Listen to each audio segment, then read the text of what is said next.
What up? What up? What up? It's Andre Fantasy Football Talk. We back again. It's another week. Week two is over with. We going to week three. It's riding this Jay. What's going on? Hey, what is up? Like you said, hey, week three coming up, so I'm excited. I had a lot of bad things happening in week two, fantasy football and real football. We'll get into some of that, but I'm doing well. How about yourself? How'd you make out this week? I did better than I did last week. So, I went 3-4, which is better than last week. It's a little rough, so I'm trying to Not bad. get all this stuff together. So it's early, but definitely I'm writing the ship week by week. I'll be there when it counts. So. Well, compared to 0-7, 3-4 looks pretty doggone good. So I ain't mad at you. So I'm gonna definitely right the ship, but Right. it's gonna get right. I ain't tripping over it. That's what champs do, though. There it is. How many you win last year? 3. There you go. So, yeah, One I think championship for each win you got. Yeah, last week. I think I know what I'm doing. So Yeah, I'm yeah, good. you're good. I did all right. Welcome, Justin. How you doing? I did not do as well. I was 5-2 the first week, and I just reversed it. I went 2-5. The only two games I won were against you, Yeah, actually, yeah, and those were because in both of those leagues you had Trey Lance who got hurt. Unfortunately, yeah. we'll chat on that some too. But other than that, it was just L's all over the place. Even my Raiders took an unfortunate L.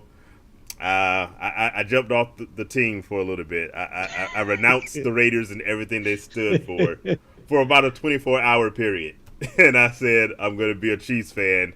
But I'm coming back to the silver and black. She said I'm coming back. Yeah. Hey, look, don't feel bad. I jumped Forget. off. I think I jumped off on Monday myself on Sunday, so I jumped off too. Don't worry about it.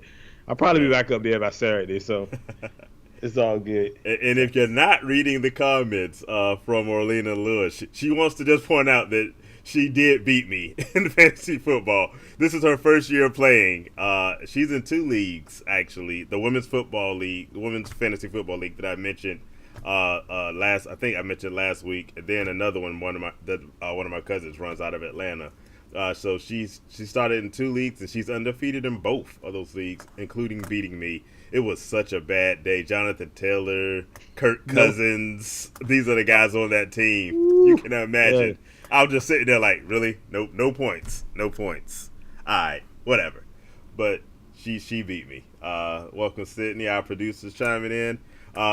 Justin lost by .38. I've had one of those. That's painful. That's the painful That's loss. the You worst. got it.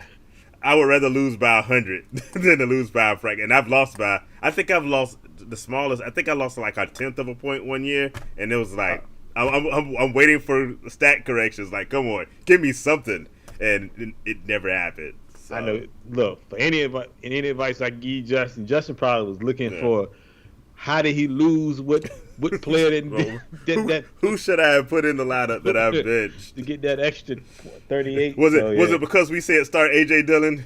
Because AJ Dillon was quite a disappointment. I don't think he existed. 49ers apparently have a shot to win the division. I think that's a dig at your guy. Yeah, because of defense and running. That's about it. When you run the ball 45 times. Same shot they had before. Yeah, exactly. And primetime Kirk. I didn't even think about that until it was too late. I was like, he can't play when the lights are on.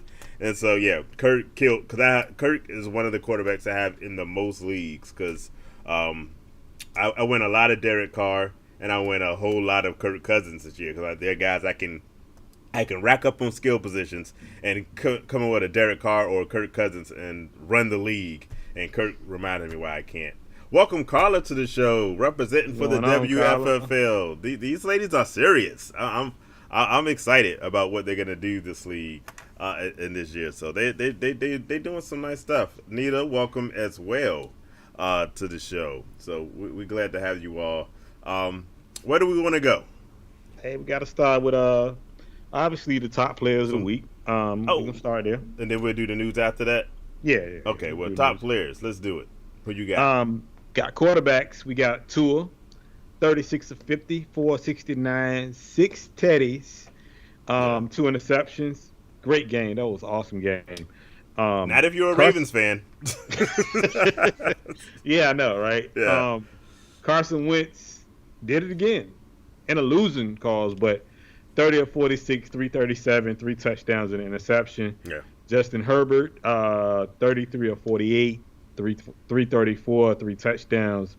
Josh Allen had another good game, 26 of 38, 317, four touchdowns. And Lamar Jackson, Yeah. which he's going to be on my list again, by the way, 21 of 29 for 318 and three touchdowns in the air.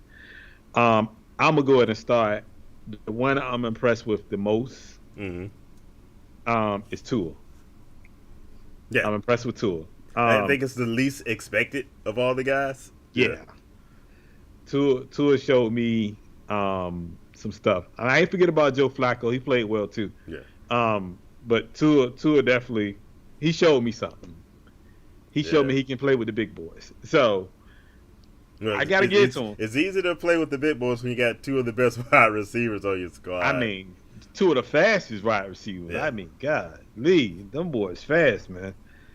But hey, I'm gonna say I'm most impressed with, and maybe I missed it because I'm doing a few things all at once. But did you say my man Jalen Hurts? I didn't put Jalen Hurts up here because he was up here last week, so I try to switch it up. I try to give everybody some love. Jalen Hurts was, unlike Kirk Cousins, able to get it done in prime time. Yeah. So I'm just making sure my man Jalen gets his proper dues. Jalen Hurts, Joe Flacco, they get honorable mention. They definitely. I'm just trying to point out some guys a little different. Try to switch it up. Can't come every week with the same guys. And Carla likes what we saw from Lamar Jackson. You weren't a big Lamar Jackson guy to start the season. Is he winning you over? Yes, he is. I ain't gonna lie. Every game he play like this, he getting another $100 million. I mean, I'm just saying. He got at least $290 guaranteed dollars he's trying to shoot for. Yeah, so lying. He is. So he gonna get it. I tell you this: the Ravens management, they're sweating bullets with every game. Like, we want to win, but not like that, Lamar. Come on now, we need you to. That check is going up every time he does this. Place that in there. Come on now. Yeah, we got a couple of comments. He says it's insane and costly. I think talk about the costly price of Lamar Jackson. He's looking really good this year. I say he's gonna hit his MVP year numbers. I think he watches R&J, and he definitely wanted to make sure that I'm right and you're wrong. Appreciate it. Let me hit this question. Justin asks, "Who are you going with this?" Because it's been back and forth. AJ Dillon or because compared to how Aaron Jones was. Do you go with AJ Dillon this year, or do you go with A-Rob, who bounced? AJ Dillon had a good first week. A-Rob had a good second week. Who you like? I mean, this is my thing. Mm-hmm. Is it A-Rob is still third in the pecking order in that receiving core behind Cooper Kupp and Higsby. So I still like AJ Dillon. I think it was an off week. He had 16 carries, 81 yards. So it wasn't like a bad game. It's just he didn't get the touchdown. It wasn't like that first game. Yeah, it wasn't like that first game. Right. But Aaron Jones, I still think they have to run the ball a whole lot, to be honest with you. Right. I still think the receiving core is coming around, but I still think they have to run the ball more than throwing the ball. So I still go AJ Dillon. You just don't know with A-Rob and Cooper Kupp, it'd be a game where he'll revert back to throwing it. And I think he was forced to throw to A-Rob last week because the coach said, he was like, look, you're going to throw to him. And that's why I'm going to go Allen Robinson this week, only because that Bucks defense we've seen, they can stop a running game. And I think he's going to be much more effective than A-Rob will be against it, because the Cardinals, despite the fact that the Raiders decided not to have any offense the second half of that game, they moved the ball effectively in the first half, and we saw what Kansas City did against the Cardinals. So I think in this division matchup, now the complication with division games is people step up in ways that you haven't seen them do before. But I still think I'd probably side with A-Rob having a better game than Dillon with that Bucks defense. Defense is the only reason. Yeah. I mean, but you can't go really wrong. It's just I think the ceiling for both of those players are probably within reach of each other. Yeah, but, you can't go wrong. But if it's me, I'm going because he's in a running back league, so running backs get a little bit more. They're a little bit more value than wide receivers. I'm going AJ Dillon, probably over A-Rod. It may be a 1 week thing for me. I don't know. Yeah. I will have to see it for a couple weeks to say they're going to split this thing up evenly or it's going to be like a 60-40. Yeah. Right now, to me, it's still Cooper Kupp. And it's the Cooper Kupp show. I'm with you 100% on that. Yeah. All right. Let's do your top running backs, and then we'll go to some more of these questions we got out here. Speaking of Aaron Jones. Right. 15 carries, 132 yards, and a touchdown. David Montgomery, your guy. 15 carries. Something has to go right with the Bears. And then I told you, Lamar gonna make this list. Lamar, 9 carries, 119 and a touchdown. And this is the craziest part, though. Okay. He averaged 13.2 yards a carry. Yeah. That is crazy. CMC, 15 carries, 102. Mm-hmm. And Nick Chubb, even though he only had 87 yards, but he had 3 touchdowns. There you go. Nick Chubb is looking like a running back one that. Oh gosh, yes, he is. I mean, we all hit him in our first round of running backs, but he has jumped to the top of the list. Do you think that lasts though? Nick Chubb, I always slept on Nick Chubb a lot. Mm-hmm. I grabbed Nick Chubb in like a couple leagues this year. Nick Chubb, just because he doesn't catch out of the backfield, but he gets a lot of touchdowns. So. Yeah. I mean, he's always 15, 18 touchdowns, around that number every year. So I like Nick Chubb. Yeah. He might be a top 5 back by the end of the year. Yeah, I can see that.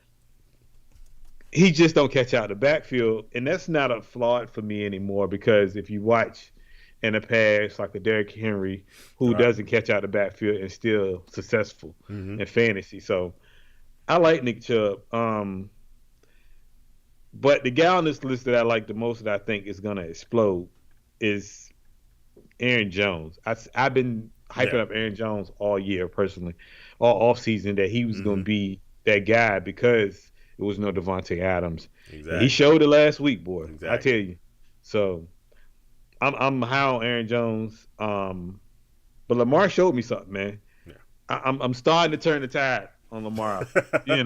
Come join the rest of us. We've been saying it. I mean, Lamar trying to prove him wrong. But I told you, and we talked about this a couple weeks ago, they did this a while back with another quarterback named Joe Flacco, and they lost that one. So, and I think they're going to lose this one too. Snatched.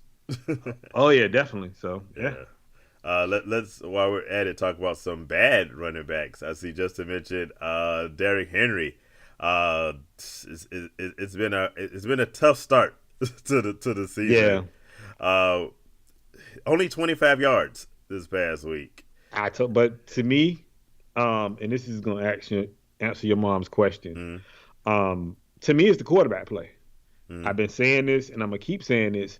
When you know what you got at quarterback in Tannehill, and you know you don't have a AJ Brown anymore, what do? You stack the box with 8. He's been seeing 8 in the box, I think, more than or close to more than anyone else. I know he's near the top of that list. Stack 8 in the box, top, but, and you say, okay, we're gonna make Tannehill beat us, and that's what's happening. I mean, it's nothing against Derrick Henry, but you can't outrun that 8 in the box, bro. You just can't do it.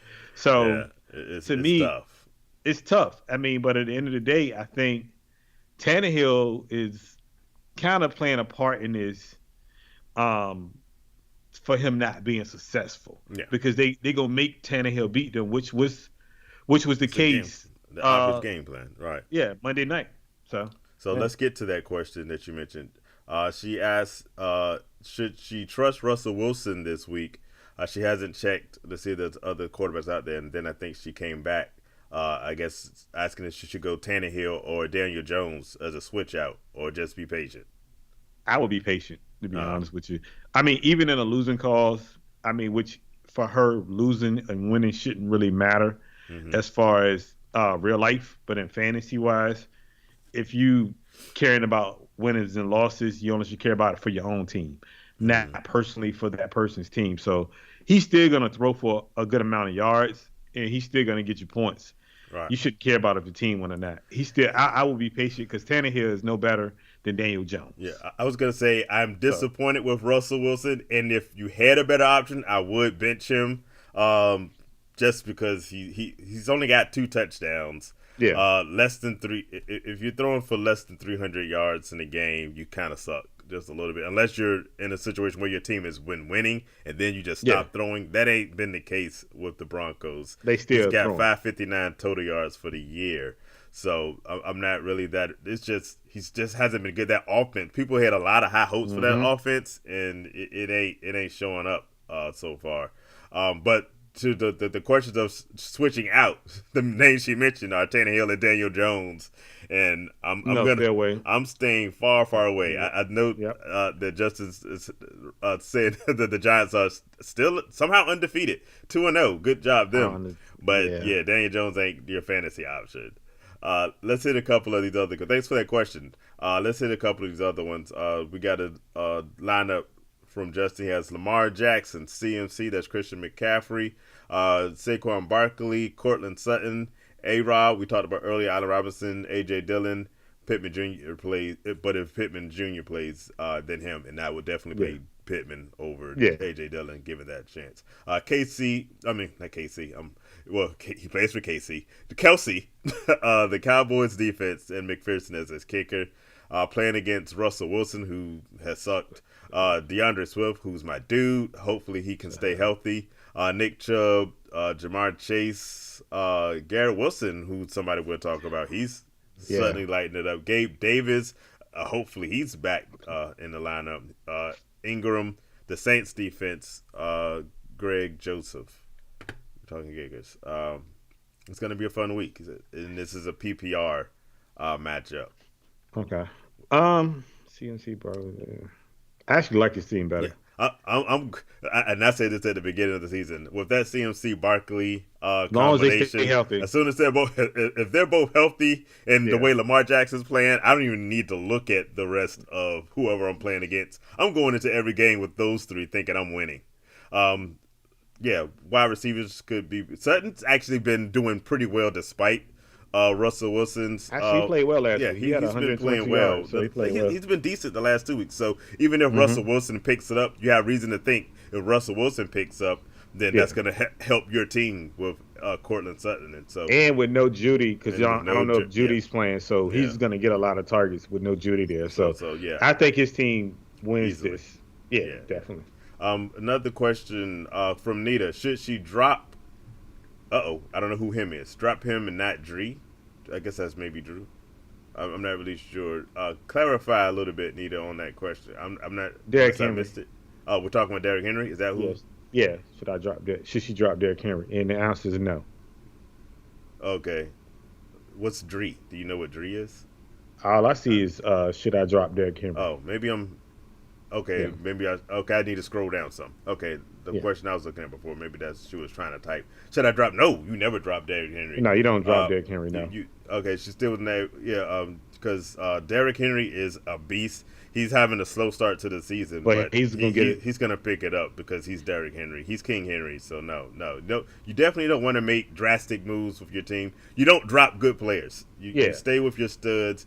At worst, you would bench them, and they're playing the Raiders this week. I don't know whether you know this or not. I was about to say that, but I ain't want to hurt your feelings. Look, if you've never watched Hurt My Feelings, I say it every week. If you have a running back who's playing against the Raiders, you move the. I don't care if they haven't played a down the whole season. If I see Raiders on the schedule, I'm putting that running back in because we are really bad at defense, and we're especially bad against running the ball. Did you see what Kyler Murray did?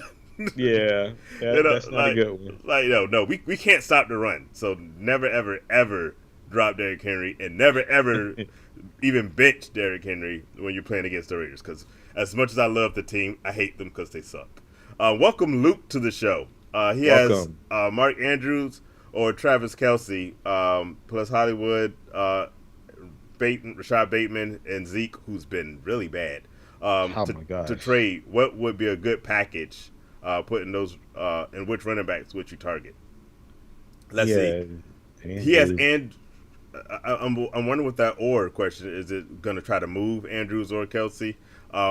Perhaps if I'm in a special, I don't know what kind of league this is, but I'm just thinking off the top of my head. In case it were like a tight end premium kind of league, I'm running 2 tight ends. And even if it's not, Kelsey's a wide receiver, and typically Mark Andrews is too. I might run both of them. I don't know if I wanted. I guess the thing is you want to get rid of Zeke, which is going to be hard right now but you might get someone that wants to buy low with them. So if I package Zeke, let's say I package Zeke with one of these tight ends or wide receivers, what kind of package would you put together? First of all, I'm not trading Andrews or Kelsey. I'm going to just put that out there. Yeah, he has Andrews and Kelsey, just to clarify. I see down there. So I'm not packaging either one of them. I'm not making a trade. Yeah. Bateman had a really good game last week. I'm holding on to Bateman. Now, Hollywood and Zeke, I can try to package for like maybe Naheem Hines or something like that. Somebody that's going to give you some catching value, some PPR value, something like that. Right. But I'm not, or either Miles Sanders while he's hot right now. Right. Because somebody might really want to swap Miles Sanders. So I'm saying Hollywood and Zeke for like a Miles Sanders or something like that, and then throw in another guy to make it an even trade. But Andrews, Kelsey, and Bateman are not leaving my team if I'm you. That's just me personally. Those are your big guns. You don't trade those guys away. Well, I'm definitely not trading those tight ends if I can possibly put both of them in my lineup at the same time, especially if it was a tight end premium. I'm thinking it's not a tight end premium league because why would you want to trade either one of those in that situation? If I'm going, I think if I'm trying to give away a player, is more likely to be Hollywood. But if I'm trying to get someone to be interested, I think you're probably going to have more success with Bateman. So I might try to do a Zeke Bateman kind of combination. And this also depends on what your other wide receivers look like too. But I'm assuming since they're on the list, you probably have stuff you can go with. So I'm with your general idea. I'm packaging Zeke with one of those 2 wide receivers. You'll probably get a lot more interest with Rashad Bateman because he's hot right now.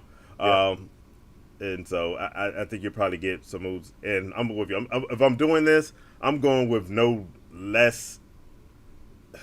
I don't even want to, as much as we both love Aaron Jones, I'm probably going to even try to shoot a little bit higher if I can. But if I land there. I'm shooting for Aaron Jones just because of the fact that pure volume he's getting right now and what he's doing. Aaron Jones is probably going to end up as a top 5 running back this year, the way it's going so far. If he stays on this path, he's headed towards that, honestly. So, me personally, I'm not. Would you be interested if you could get a DeAndre Swift for him, or do you think? If they would give you, if they give you Swift, if they offer Swift, of course you do that. But if you reach for, you throw out Swift first, obviously they're gonna say no. But if Aaron Jones is available, then you go there. But you always aim for the sky first when you make a trade, and then y'all start negotiating anyway. Right. That's how negotiations start. You start for one of their best players, and then they can come back with something anyway. So this is how it works. And see what you I'm trying to think of other guys you might think about with this list. I've always been a big Montgomery guy, but that one kind of scares me a little bit in as much as that Bears offense. He's been able to be successful. But I think I probably like the other. I like Jones or DeAndre Swift more. Miles Sanders, I think, is a good one. If you believe Miles Sanders, I'm still mad with because he told me not to draft him, and he is having a season that's like super crazy right now. But yeah, I think at this point, if you believe that it was just the misdirection he was throwing, then yeah, I like him too. Well, do you think it's possible? In any league, and thanks Luke again for this question. Like and subscribe, please. I was gonna say if someone's really upset with Austin Eckler these first 2 weeks, don't do it. Do you think you don't want Austin Eckler, No, I don't think nobody's doing it. it. Okay. I don't think nobody's doing it. I'm just saying, if someone's really disgusted with him at this point and think it's not going to get better, if you could package those two, but that's a high call. But if we're trying, try. I mean, to me, I don't like anybody. Yeah. Most people if you're trading like a Austin Eckler or even like a top tier running back, receiving runner, whatever, this early, you're panicking. And you don't want to panic this early. Yeah. It's only 2 weeks in. Yeah. It's a long season. I mean, there's a lot of things that can happen in between now and week 6 or 7 or 8. You just got to stick it out a little bit, have some patience. These guys are going to come around eventually. And it may be week 3, week 4 when you get going, but you got to think about it. You can start rolling by week 4 and still make the playoffs. I made the playoffs last year at 6 and 7, and I won the league. So, to me, I don't think you should kind of rush to trade your big dog, honestly. All right, let's hit a few more of these questions. Make sure I didn't skip over any. I see a question again for DJ or Brady. Start one. DJ or Brady. I imagine this isn't DJ Moore or Brady. Daniel Jones or Brady? Jones or Brady? Oh yeah, Daniel Jones. That makes sense. Ugh. I guess I go Brady. I'm going Brady. Yeah, I mean, I think this is a rough week, especially considering all his wide receivers are hurt. I'm still going Brady. But am I going to put my faith in Daniel Jones over Tom Brady? No. I'm good. I'm going there. Denver's gonna. I think that's another thing at your Kansas City pick. He always throwing digs at me. Maybe Denver. Man. Last place now. You're still gonna say Kansas City, even though they're undefeated. Okay. Hey, go down with the ship. I'm mad at you. I'm going down with the ship. Carla asks, what is going on with Baker Mayfield? He's terrible. She has him as a backup quarterback. Do you need to get rid of him as a backup? It depends on who's on the waiver wire, and if it's somebody on the waiver wire that's probably better than Baker Mayfield, I would probably do it too. Yeah. Yeah. Well, here's the deal. As a backup, I don't care as much because ideally I'm only playing him this 1 week. But I would definitely look for better options because Baker Mayfield is a big. The best thing he's ever done in the league are those commercials that he unfortunately can't do since he's not in Cleveland anymore. Is it one quarterback? Yeah. Over there? Yeah, it's a one quarterback league. So there's probably some better options than Baker. I would look at the stats for the first 2 weeks of whoever else is in that league. If I had the time, I'd look it up right now. But yeah, I would look for better options if there are some. And Jared Goff. There probably are. Like you said, Jared Goff would be another. Jared Goff would be good name. Nita mentions Alvin Kamara on the IR. I tried to hit you up in your email about that. Alvin Kamara is questionable, so you cannot you can only put a player in IR if they're out, or listed as PUP list, or whether it says what's the other thing? IR. It actually says IR. So yeah.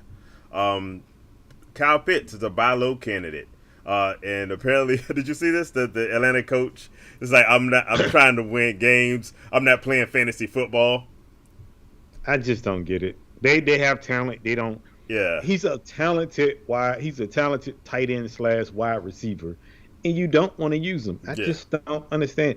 And that's another one. It's the quarterback. Mariota sucks, man. Like, come on. He's a better running guy than he is. He's just awful. Man. Kyle Pitts had 1,000 yards just a season ago. And Drake London's been pretty successful. Throw some of that love towards Kyle Pitts. He says, I'm not playing fantasy. But you're not playing real football either if you're not getting your best player the ball. Stupid. And you can't convince me, as much as we like Drake London, you can't convince me that he's better than Kyle Pitts. Kyle Pitts is that size and speed and talent, and you're not even trying to get in the ball. And you make a dig at fantasy football. Get out of here. You suck at real life football.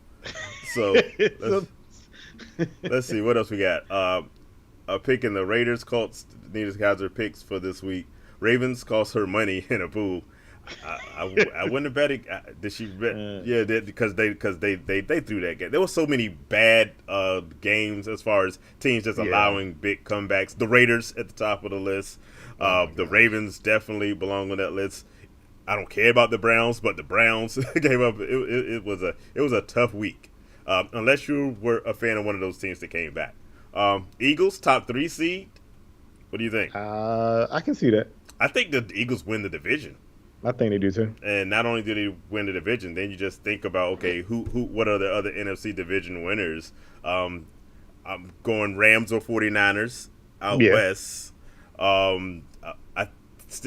I wanted to say I think the Saints win that division, but I'm going to go with the Bucs still.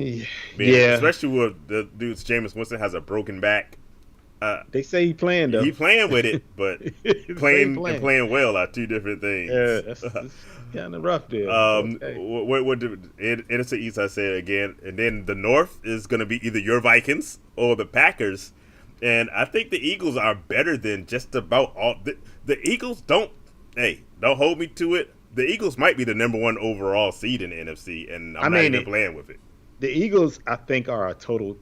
I ain't gonna say a total team, but they have a really good defense. Yeah, they have a good defense. They have a good offensive line. Jalen Hurts is phenomenal. Apparently, Miles Sanders lied to everybody, and Miles Sanders he's good. lie. So, name a bad position. The wide receivers, they got A.J. Brown and Devontae Smith. They're killing it. The Eagles might be the best team. I love it. Luke, appreciate you liking and subscribe. Everybody else, if you haven't done so already, be sure to hit that like button, hit that subscribe button. We love to and always ask questions. We love the answer these questions live. My mom's pointed out she plays against both of her sisters this week in those 2 different leagues. So hey, keep it rolling with your undefeated streak since you're not playing me anymore. Let's see, Let's see. What am I missing? She plays. There's going back and forth on who to play. We already figured it out. Daniel Jones. Thanks, Justin. What do you think about the Cowboys' upcoming games? The Cowboys this week are playing the Monday night game against the Giants. I think they lose. Yeah. I'm with Justin. The Giants, I think, are for real. I know. I'm still not sure. I'm still not sure. I'm believing Daniel Jones. I'm not gonna say they for real. Yeah. They're for real. Way too far now. Wait. Let me rephrase that. They're for real as far as the NFC East is concerned. The NFC East is probably the worst division in football. Though. Probably.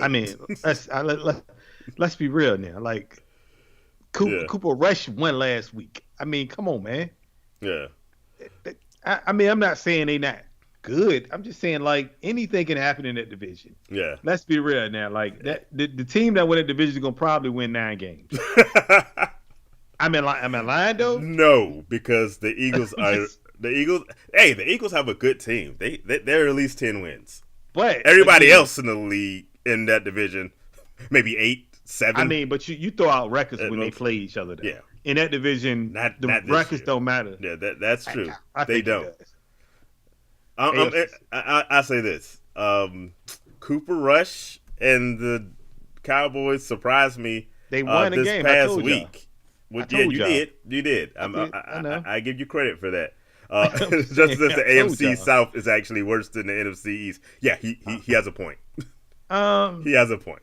The Texans are the unbeatable team. They're probably the same, to be honest with you. The Colts should be better than they are. The Colts are just unbelievably bad. How have they not won a game when they haven't played outside their division? They thought they ended last year badly. They're digging a huge hole for themselves. And they got probably the best running back in the game, and they still losing. Green Bay, number 1 again. They played the Bears. Stop it. Come on, man. They played the Bears. They played Tampa Bay. They played Tampa Bay this week. Are they going to win this week? No. All right, then. What about Jets? Jets. That ain't real. No. Buffalo winning that division, and Buffalo going to smack them real quick once they do play them. Come on, man. I'm surprised by how well Joe Flacco's played. Over 300 yards each game. 5 touchdowns. Justin, I understand. Justin, I get it. We get it, Justin. Yeah. We know you're a Jets fan. We understand it. We know you love your Jets. I love my Nanas. I do. He loves his Raiders. But I'm just saying, at the end of the day, let's be realistic. They're probably the 3rd best team in that division. Yeah. If anything. No. You got the Bills in Miami that's probably better than them. Well, they are better than them. I say that. No need for the word probably. They're better than them. So the Bills are the prize of that division. Maybe the whole AFC. Miami gonna smack them twice. I think the Bills gonna smack them twice. I mean, come on, man. Like, I get it, man. Y'all winning early. It's okay. Good. Well, what about throw the records out for divisions? I think the Jets can beat the Dolphins. No, maybe not end up with a better record for them. But I think they can beat the Dolphins. Is the Patriots better than the Jets this year? No, I'm not buying that. No. Okay. The Jets had it was the Browns, but they had a nice comeback win. So we'll see. Justin at least does agree with you that it is the Bills number one. Yeah, the Bills. My mom says she's disappointed in the Colts, and so is everyone else. So is everybody else. Yes. Yeah, they're just embarrassing right now. I thought Matt Ryan would be an improvement over Carson Wentz. It looks like Carson Wentz wasn't the problem with the Colts. He's with the Commanders, and suddenly he's one of the best quarterbacks in the league. So try to make sense of that if you want. Try to make sense of that one. I can. Let's see what else. What did I skip over? Lamar Jackson. Carla says she's sticking with him. I definitely would because if you weren't, go back a few shows. We did our bold predictions, and I said Lamar Jackson is going to light it up this year. And I'm mad that I don't have him in any of my teams, but it happens. It happens. You like the you guys like Cowboys defense this week, and he has Barkley. Cowboys defense. The Cowboys defense against the Giants. I mean, that's a shaky one. If I'm going defense, I'm going Seattle. If you pick any defense, go Seattle. They play in Atlanta. I actually even I in a few of my teams, I actually went and picked up the Bears defense. Yeah, because I'm still not convinced that the Texans are actually good. I think a solid defense will. Yeah. Even when they won, they haven't been great. I'm scared to play the Cowboys this week. For one, I'm still not a believer in their offense, and when your offense is down, it puts a lot more pressure on your defense. And I'm not. The Giants aren't going to be the prize of the NFC East, but I think they're easily the second best team in that division. Well, easily is the wrong word, but as long as Dak Prescott is out, I think the Giants are the second best team in that division, and so I would not play that defense this week. So you're not looking at Washington as the second best team in that division? I'm still not going to believe that. No, Carson Wentz will eventually be Carson Wentz again, and so no. Okay, I refuse. Right. Hey, you're willing to go down with your ship on the Chiefs being the last place in the division. Okay. I, to my dying day, would not give the Commanders, which is still for me the Washington football team. They get no respect from me. I don't care who they beat. I got you. Let's see. Did I get all the questions? Let me know if I missed anybody. Well, one just popped up. Well, suggest the Colts defense in one league. What do you do with the Colts against the Chiefs? Abandon ship? Just drop them? Because ain't nobody gonna. You can always pick them up next week. Ain't nobody gonna try to pick up the Colts from you if you want to keep that defense. I drop them and I find anybody on earth other than the Colts this week because the Chiefs are gonna run through them. Defense and fantasy football, defense and kickers, and fantasy football are interchangeable every week. Yeah. I switch mine every week. I go based off matchup, and if the kicker's doing well, I hold on to him. If he have a bad game, I cut him. So they're interchangeable. You don't hold on to kickers or defense like that. So you take them in and out. You pick the best one for the matchups and go from there. Somehow, though he's a fan, Justin has the Jets with under 2 division wins. He's come on. They can win 2. Come on, Justin. I would say at least 3. Come on. Have some faith in your team. I believe in the Raiders, even though they're terrible. Let's see. Another question: Browns defense versus the Steelers. The Steelers offense has been so inept that might be good, but the way they gave up points to the Jets, the Browns scared me. I thought about starting the Browns as well this week. I don't think it's a bad choice, but I refuse to put faith in them. Cowboys D versus the Giants, or Texans D versus the Bears. I reversed it. I went the Bears against the Texans, but you can make an argument for the Texans against the Bears because apparently the Bears don't want to play offense this year. So I would go with one of those. Yeah. I like the Browns defense. over the Cowboys defense and over the Texans defense. Yeah. But I'll flip.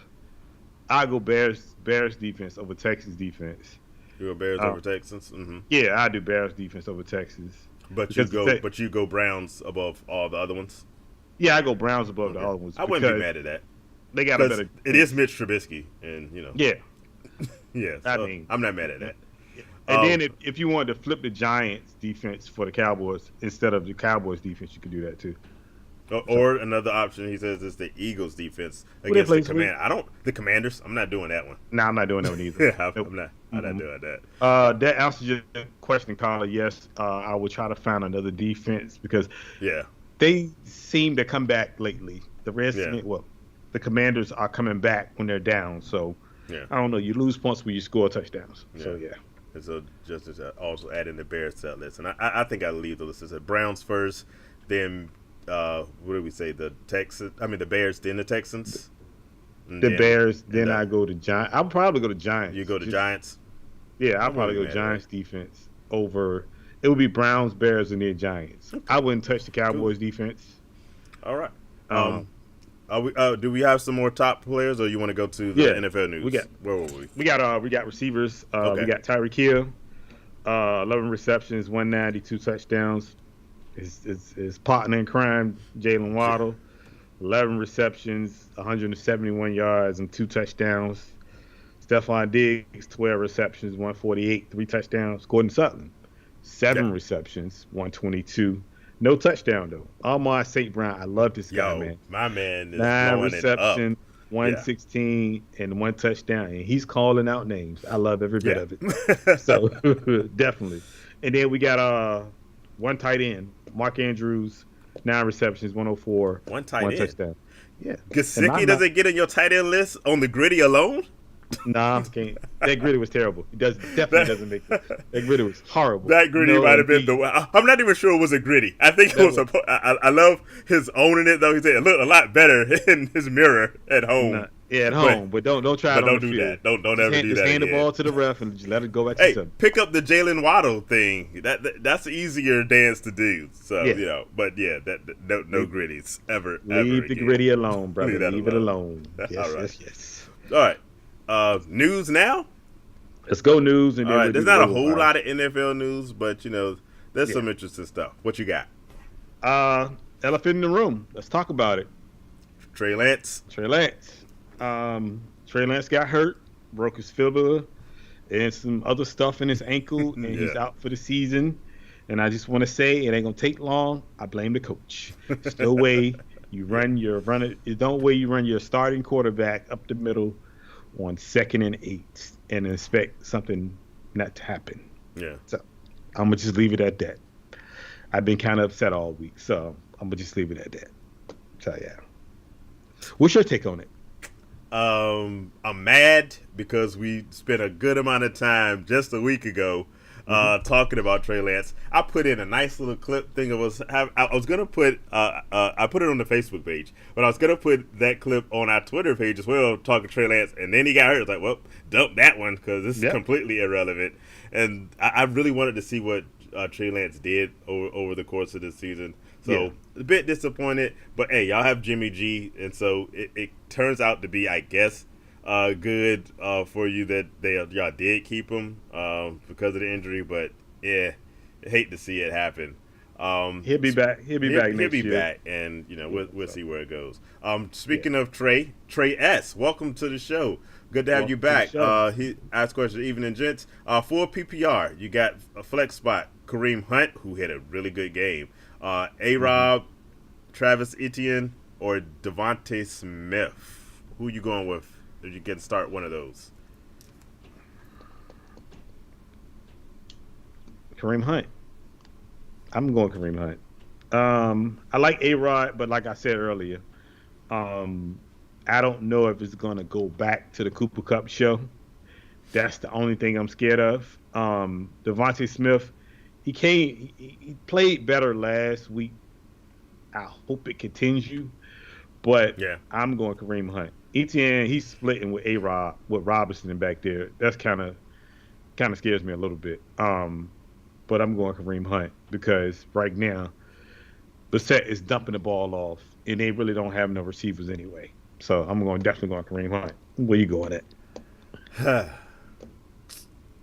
I hate to have to say it, but I agree with you. I probably do go Kareem Hunt in this situation. Like I said, just because Jacoby Brissett's not that good. Everybody knows that. Yeah. But he's dumping off. But Kareem Hunt is exactly like I said. It's built for that, and this game is in prime time, and is at home. So I think he has a good one. If I'm not going with him, I'm not Etienne. I'm trying to think. Do I like A-Rob or Devonta Smith in this case? I like Smith.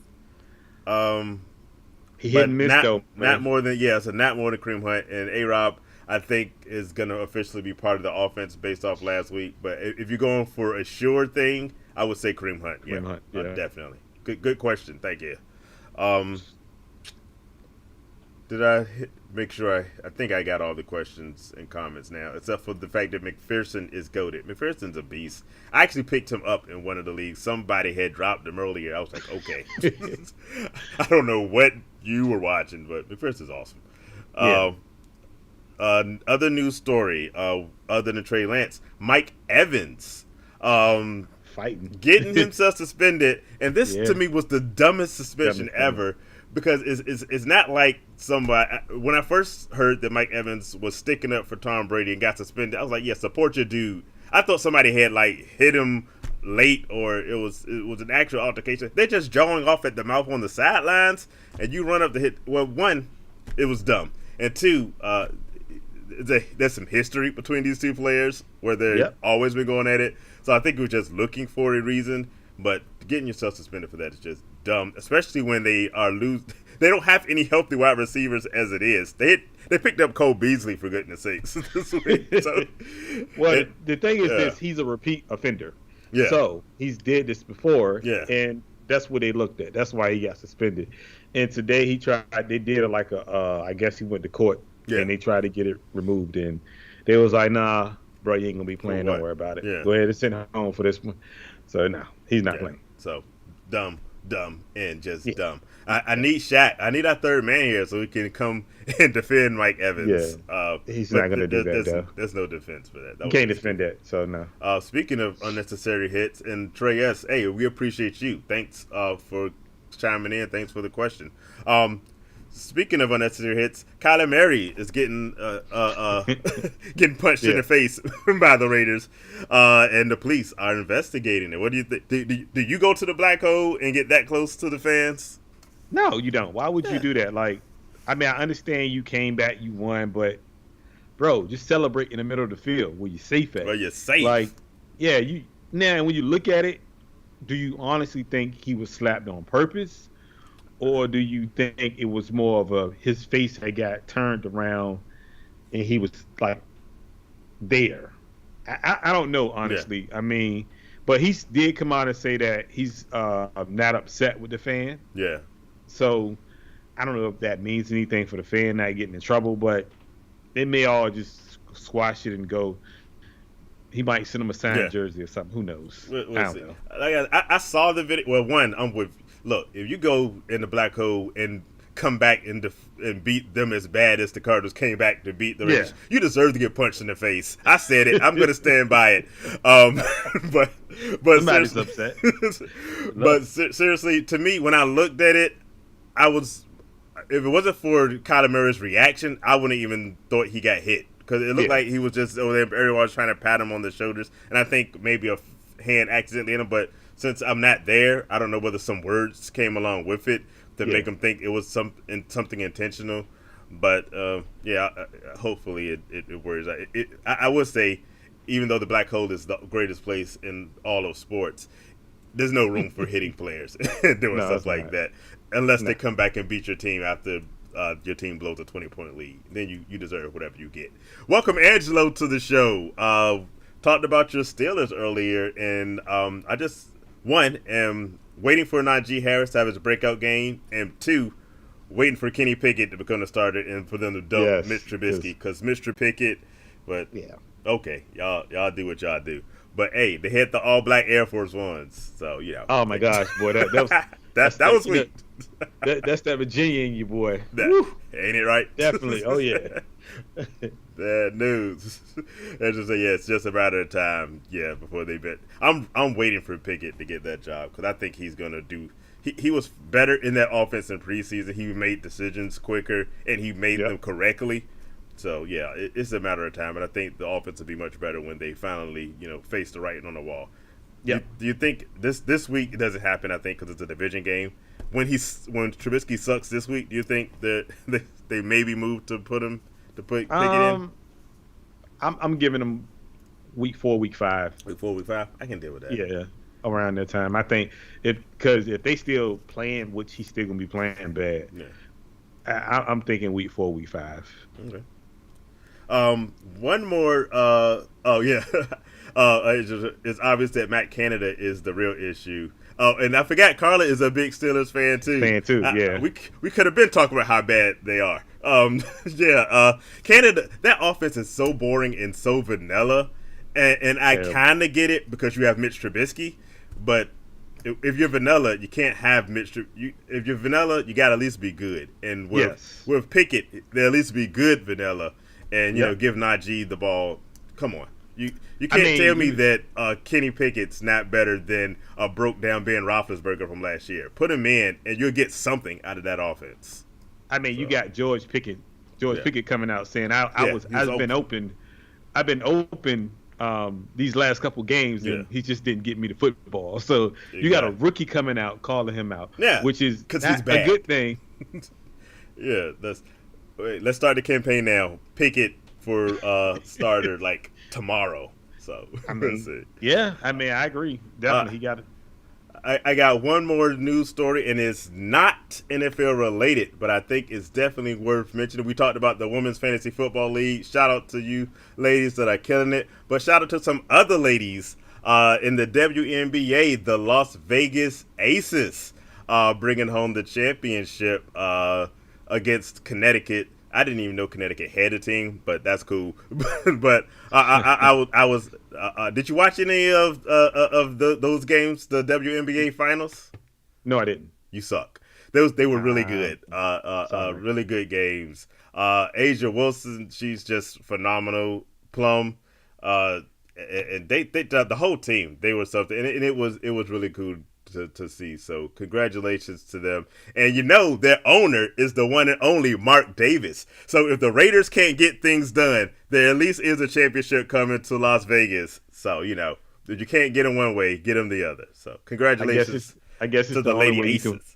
You can support your Raiders. I became as soon as I found out that Mark Davis owned the Aces, they became my favorite WNBA team. Because of them and because of Asia Wilson. So they did a really good job. It was a really cool game. So I watched quite a bit of that the WNBA finals. So good stuff. Yeah, we can. So the subject in today's show was just our sanities check, and so we talked last week about the fact that not to overreact. Because it's still early in the season. Definitely still early. And this week, well, you got another data point you can look at, and there's some stuff that's maybe thinking, okay, whatever. But really trying to figure out if now's the time to start making moves. I think I give you a little bit more room after you had some more evidence of what's been happening. Are there any other preseason thoughts that you thought that you no longer think? Given these first 2 games? No, not really. Because I don't panic. Like I'm gonna be honest with you. I'm 0-2 in a few leagues, but I'm not panicking. You know what I mean? You don't make big moves, you make small moves. You make small moves to kind of fix the smaller problems that you have. You don't get rid of your best players. Yeah. You don't drop your best players. Like, for instance, don't drop Derrick Henry. Yeah. You don't drop your best players. They got to come around at some point. Always remember these guys don't play preseason at all. So most of the time, week 1, week 2, they tend to kind of get themselves together. But 3, 4, 5 is when they kind of break out and kind of get going. So you don't really panic too much. I don't panic. You just replace the small guys, the guys that's the flex guys that ain't doing nothing. Or you put them on the bench. You try to find another flex guy that's doing something. You sprinkle in some rookies that may be doing something, but you don't the top guys you really don't touch. Right. Like people with Brady. Brady is not playing the greatest right now, obviously, but you're not benching Brady because that you let Brady kind of work those kinks out because it's Brady, obviously, and he's gonna work it out. He just got to get his foot right. He'll be all right. Yeah, have some patience. And you also have to deal with the wide receiver injuries that they've been having. They've been running the ball a whole lot more, but they kind of broadcast that in the offseason when they said Leonard Fournette is going to be a bigger part of the offense this year. So I think, like I said, the main thing is be patient. Give some of these guys time. They're the guys we talked about, a few of them earlier, like Najee Harris isn't doing what people thought. Jonathan Taylor was good first week, but horrible last week. Austin Eckler. I saw a thing on Twitter. Someone says that they had a packet of Denafloss that has more yards than Austin Eckler, which is wild true. Yeah, Austin but Eckler, still. I'm giving these guys. These are all these players. Even throw in like we mentioned Derrick Henry earlier or Dalvin Cook. All these guys you went pretty high on. So yeah, you're kind of stuck with them either way. So roll with it. Give him some time. These things will average out. Like you said, it's the first 2 weeks. It's just be patient. It's okay. Be patient with it. You'll be now. I will say this. One thing this year is the first 2 weeks, so we'll see. Like I said, it'll average out, I think. But I always am not a fan of the no running back strategy. So far this year, at least from the first 2 weeks, might be the one time where the no running back strategy might have you looking pretty good at the beginning of honestly, the season. If you're thinking about it, even like last year, wide receivers are probably more successful. Yeah, they have as in fantasy than running backs. So I'm not saying go totally no running backs, but I'm not saying I believe you still should, because there's only a few good running backs as it is. Yeah. So you have to get those big dogs, unless you're gonna be stuck with these lesser running backs, but you're gonna have these great wide receivers. But I mean, that's always been my philosophy, is to grab all right running back, catch out the backfield. He's good in PPR. He catches. He runs a little bit. He can get you a little bit of everything. So that's been mine, but a lot of people are different. They like to go get these big running backs, and then these secondary receivers don't pan out like you think they are, and that's the problem. So that's where you could run into a problem with it. I agree. Nita commenting on early 2 weeks, dropping the Bengals, which used to be always called the Bungles, and they're looking kind of bunglish these first. Yeah. You're an expert on this because Trey Lance got hurt. Are you concerned for Joe Burrow? He's been sacked 13 times already. Nope, I'm not concerned. Because he started this way last year. Yeah. If you had Joe Burrow, Joe Burrow, he started last year, and he started slow, and then he got going, like probably mid-season, probably week 5 he got going.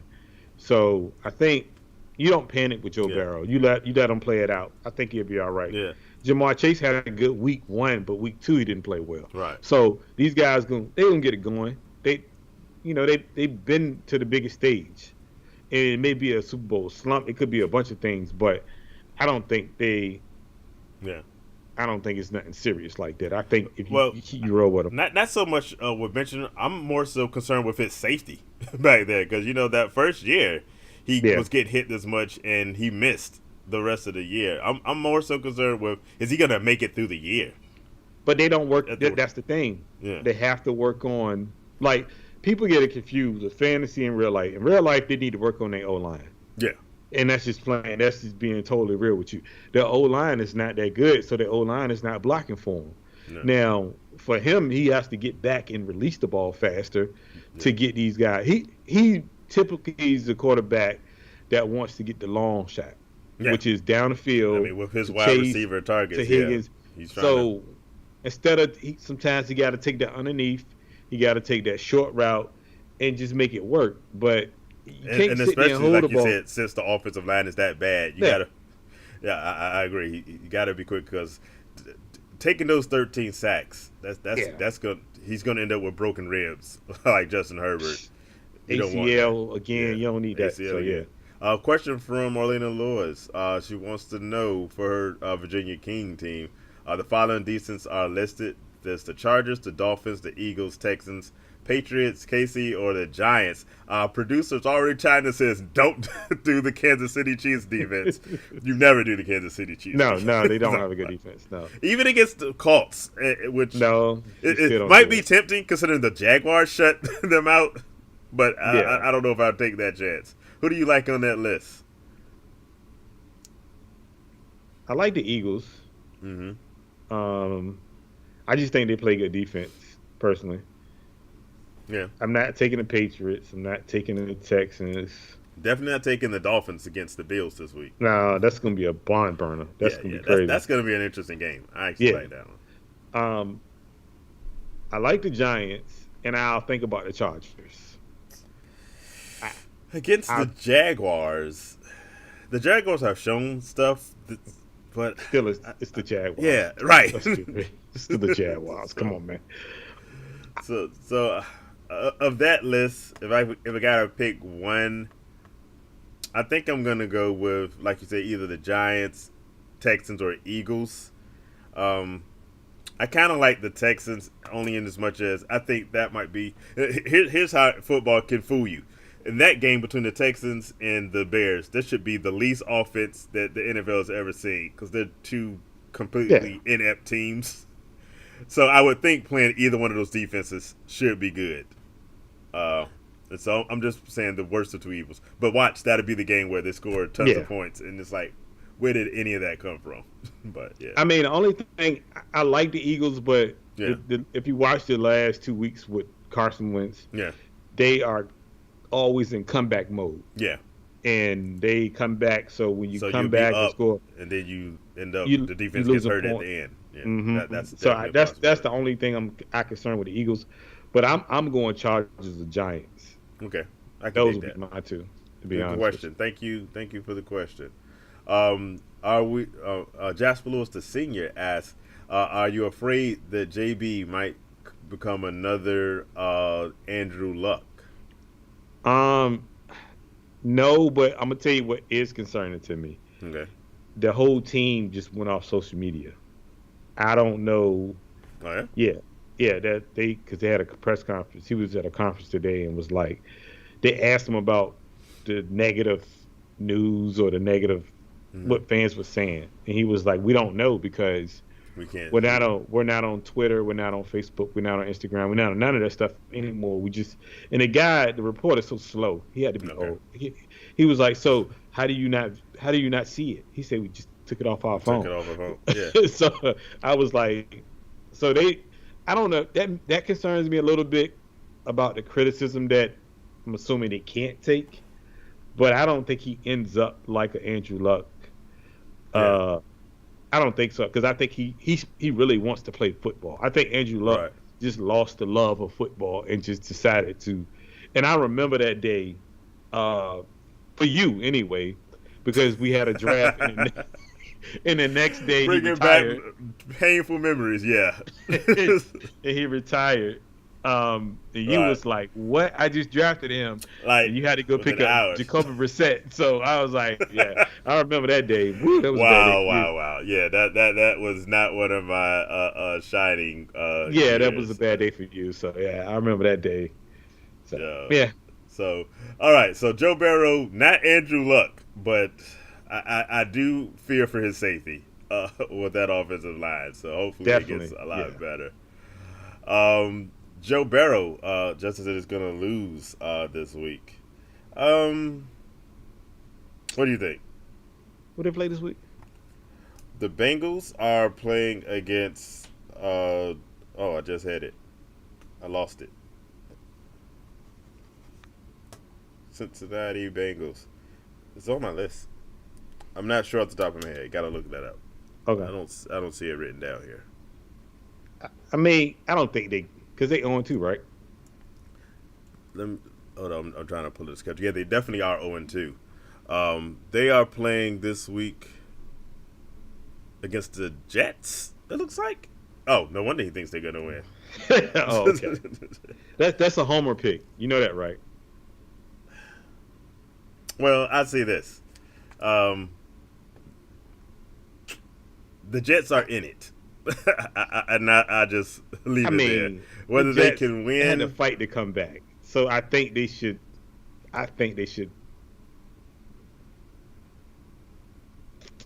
Yeah. Let's see. Welcome. So you have the Jets losing, and I figured that the Bengals have to come around at some point. Why not against the Jets? Yeah. Welcome Zero Destroyer to the show. Apparently, Justin likes the LeBron James profile pic. Oh gosh. What's up? What do you do with Kirk Cousins or Zeke? Kirk Cousins, I think, is also add Brady to Wentz or Wentz to that as well. What do you think on those players? Does it fall in line to what we were saying before? You need patience. Patience. It's 1 week. I'm patient with Kirk because, as been shown, he has horrible games in prime time. Yeah, I think he's going to bounce back. The Vikings are playing the Lions this week. I really love this game. I think the Vikings and Lions, that should be a fantasy football player's, fantasy for the lack of a better word, because that should be tons of points scored in that one. So and I really think Kirk Cousins is going to have a good game. Oh, Christian Kirk. We're talking Christian Kirk. Would cancel everything I just said. I don't. Christian Kirk has been interesting to me, in as much as I think he's the one. He's proven that he's going to be the one there. It's the Jaguars. I'm going Christian Kirk. Zeke is just not right now. You can put Zeke on the bench, and Zeke is not going to be good until. I read that question wrong, by the way. I said I thought it was what should I do with these players? It's just what should I do, Kirk or Zeke? Yeah. Then pretend I didn't say anything. Thanks for the question. Just go straight with Christian Kirk because Zeke. I'm going Christian Kirk. And then he's saying Brady or Wentz. Yeah. Now that one's tougher. I go Wentz this week. I'm going Wentz too. Yeah. Especially one quarterback. I'm going Wentz. Yeah. Yeah. Zero Destroyer. I don't think the communication was on your end. I think I miscommunicated the questions. I read them wrong. But yeah, I'm definitely going Christian Kirk over Zeke because it's Zeke. We said from the beginning was not going to have the greatest year, but I think we had higher expectations than what we've seen so far. Pollard's been, and even he hasn't been great, but he's been more effective with the ball, and so that concerns me with Zeke going forward. I think it's Dak not being there. That's definitely a thing. Also, Zero, please subscribe and like. Yes, please. But I think it's more of Dak not being there, which ain't gonna be different this week. So. It ain't gonna be no different. So you could put him on the bench at least to Dak come back. Yeah. And I wouldn't completely get rid of him unless you can find a trade partner who's willing to take Zeke in a trade as a package deal. Yeah. But I wouldn't completely just give him away. Yeah. And regarding this week, the Chargers defense has let offenses get through, and I think there's going to be a window for Christian Kirk to put up a good amount of yards and a touchdown. The Brady and Wentz one, I'm with Wentz only because this week Brady has no wide receivers. Yeah. and quite frankly, Carson Wentz has been impressing the heck out of me. And so I'm going to ride that train while it's hot. Yeah, definitely. Yeah. Yeah, thanks again for the question. Appreciate you. Justin's question, who are you going with? Dawson Knox, Evan Ingram, or Taysom Hill this week? It's not Taysom Hill for me. I'll say that. No, not even. I think that was an amazing first week, but that's not reliable. Real. I wouldn't. If for me, I'm not touching either one of them. I like. Well, you got to do one. No, because he also has another question about a tight end. Yeah. Oh, thoughts of Conklin as a sleeper tight end? I'll take Conklin over all three of them. Until Uzomah is back, Conklin's going to be the dude. Yeah, I'm taking Conklin over all three of them. I take Conklin over all of them, but if I have to choose between those three, I'm going Dawson Knox, just because of that offense. But I prefer Conklin over them. I'm with you 100% on that. Yeah, Dawson Knox doesn't get, even in that offense, he doesn't get the receptions that he deserves. To be honest with you, so I'm not with that one. No, Conklin is the one I'm going. Yo, I'm looking at this. Justin, another LeBron James fan. I see that, man. Just so you know, Z will destroy you. You have two not LeBron James fans. I say this about LeBron James. He is going to go down as one of the best ballers of all times, and I appreciate him for what he is to the game. But I'm just a hater, and I'm going to just hate. Just and because. We appreciate you joining us. We love it. We really love do. It. But this is a football show. Don't dislike us just because we don't like LeBron. But exactly. I can't say it's just. I just talked about WNBA like less than half an hour ago. So we talk basketball, we talk baseball, but we don't allow LeBron James on the show. Yeah. Because he's not Michael Jordan. There you go. Exactly. I'm living in the 90s. Welcome Keenan Rucker to the show. They traded away Waddle and Dobbins for Kamara and picked up Ingram off waivers. Did they mess up?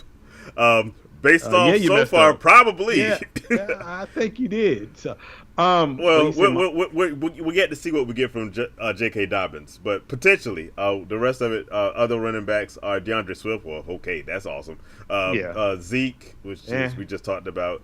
Williams has been a disappointment for those that expected more from him, but for us, we were like, Williams isn't going to be too much just because Melvin Gordon is still there. The wide receivers, I think that's supposed to be a CeeDee Lamb, Chris Godwin, who will be great when he gets back. Brandon Cooks, Deontay Johnson, Allen Robinson, and Jerry Jeudy.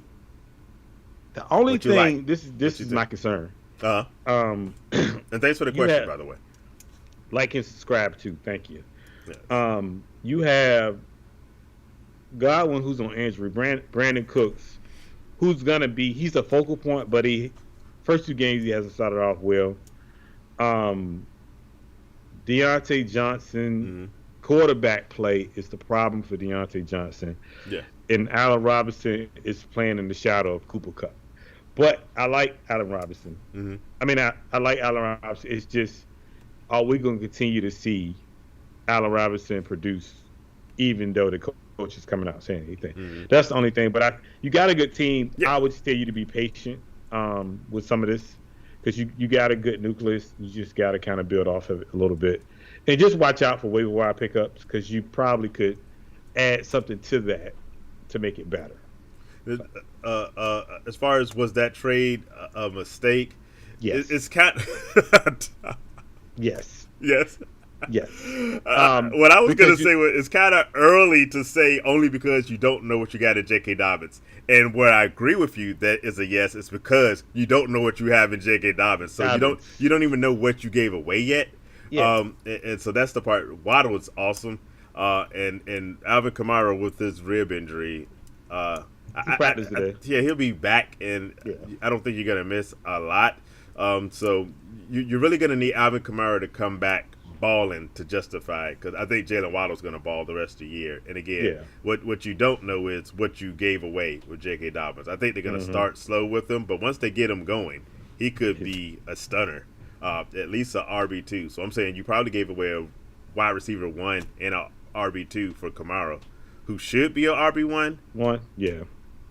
So and he got Jerry Jeudy on. Yeah, I didn't see. And he got Jerry Jeudy. But Jerry Jeudy, as well. I think he should come up. They both were splitting receptions. So Jerry Jeudy is not that bad. Right. So once Kamara's healthy, if he can get to old school Kamara, then I think you'll be fine, because fortunately the rest of your players are good enough to make up for what you're missing with Waddle and probably Dobbins. But the way Zeke's been playing, you're going to probably wish you had J.K. Dobbins. Yeah, exactly. To come in. But it's not the worst of trades. But, it's probably one I would have waited a little. I don't like doing – I don't know, but I think – I don't know. I do know about you because we've been playing like that. I don't like doing a lot of trades early because I still want to wait and see how stuff goes back. glad to have you with the show. He comes back when Godwin gets back. He's gonna feel good. Yeah, once you get Godwin healthy, you'll be much better. He didn't want to lose Waddle, but couldn't run Zeke at running back, and that's where it's like, okay, substituting Kamara for Zeke, that will have you feeling much better.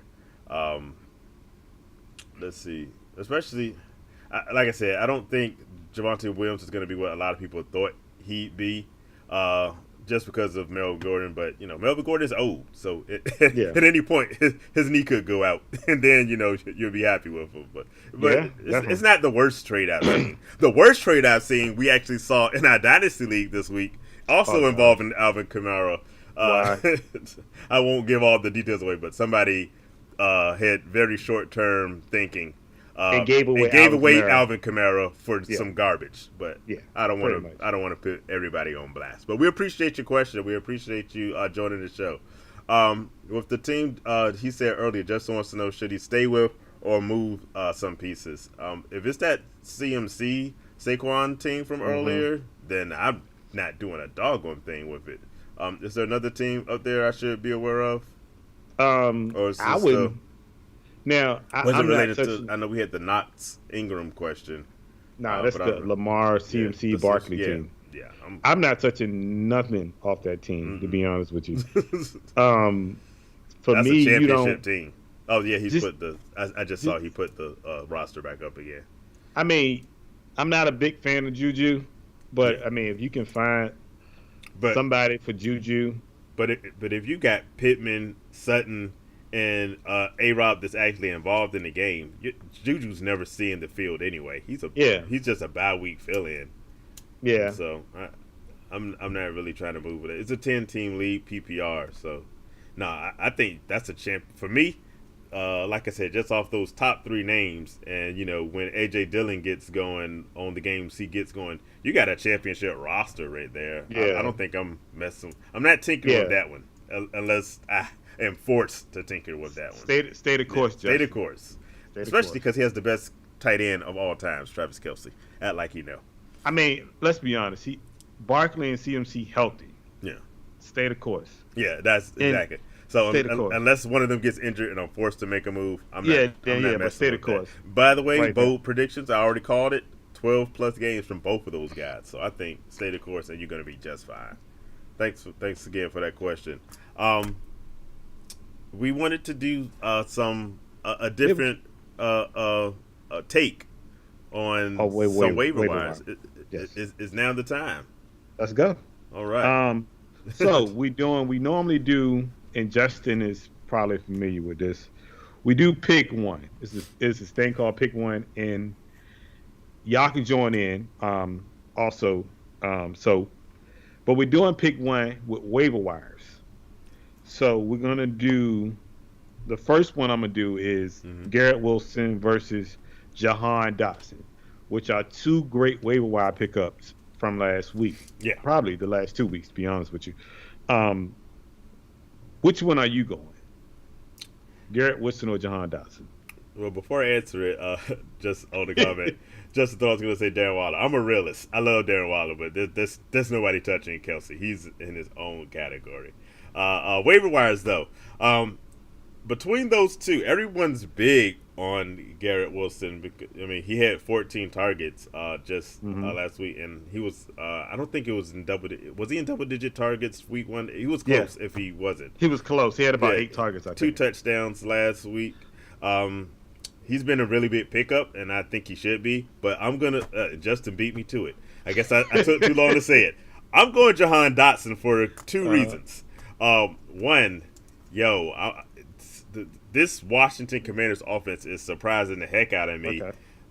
McMillan, Curtis Samuel, and Dotson have been eating, like all 3 of them, every week, where they put up reliable numbers. So I'm riding this offense while it's hot. And the other thing that has me is the fact that Joe Flacco is the quarterback of the Jets. Yeah. And as good as it's been, Zach Wilson's coming back, and I don't know exactly. The bad part is he said about his own team. That's the funny part.